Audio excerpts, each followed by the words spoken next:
All right, you manufacturing maniacs, prepare for some mind melting truth.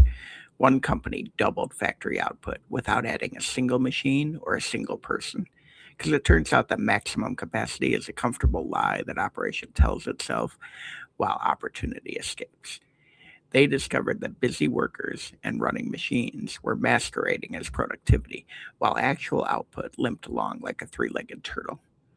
The capacity illusion convinced them they were full when they were really foolishly inefficient. Hello, I'm Tata Gopian, the original Stagnation Assassin, CEO of the Stagnation Assassins, and the executive director of the Stagnation Intelligence Agency. As always, this will be a fast paced, bold, in your face episode where we will help teach you and all the aspiring stagnation assassins out there how to declare war on stagnation. If you have issues with factories running at quote unquote full capacity while competitors outproduce you, in this podcast, you will discover the four dimensions of true capacity beyond just equipment.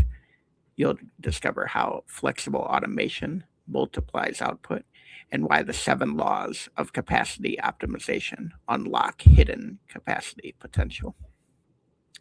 Picture this production paradox: manufacturers staring at busy machines and sweating workers declaring we're at capacity, while massive productivity potential passes them by. They confuse motion with progress, activity with achievement. The capacity confusion creates corporate catastrophe. Companies believe that capacity equals equipment capability times hours, but that's wrong. That's like measuring a car's speed by engine size alone, ignoring the driver, the road conditions, and whether you're even pointed at the right direction.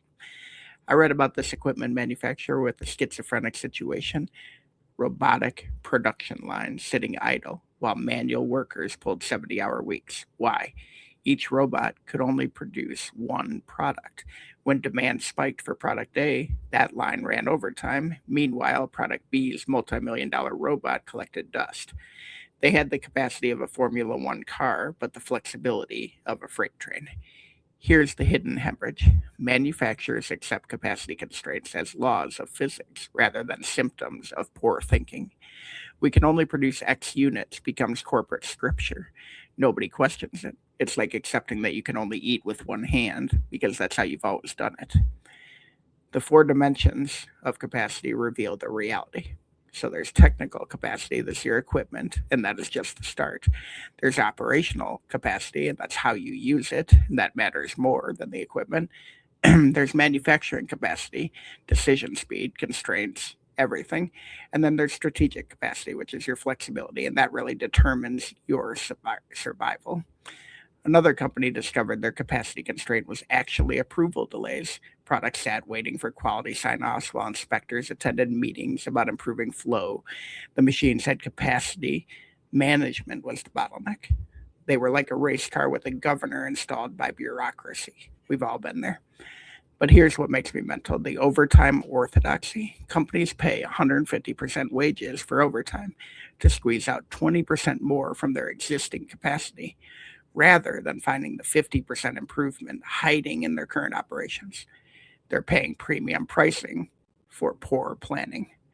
Toyota's Georgetown plant proved that point. They increased their capacity by 25% without adding any equipment. How? They questioned every assumption, eliminated every waste, optimized every movement. Same machines, revolutionary results. Toyota was printing profit from productivity. So, time to unleash the hidden capacity within the 3S framework I've developed: sketch, streamline, solve. Start by mapping out the current state across all four dimensions and prepare for shocking discoveries. REMs, so retail equipment managers, flexible automation transformation shows the way. We invested, me personally, $2 million modifying robotic lines with flexible end of line tooling.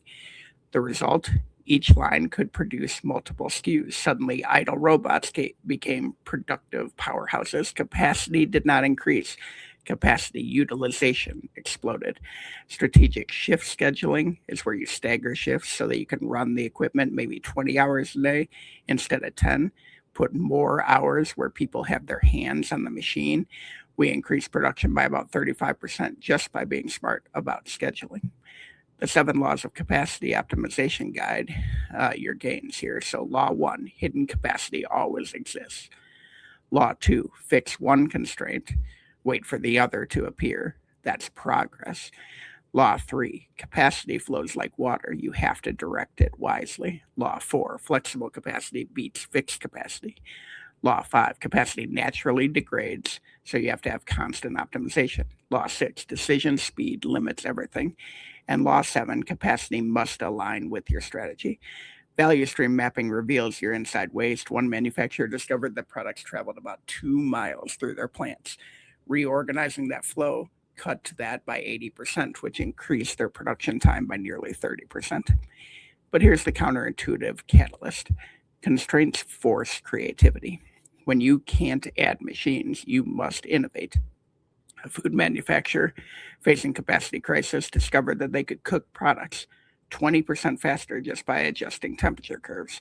Chemistry knowledge trumped capital expenditure.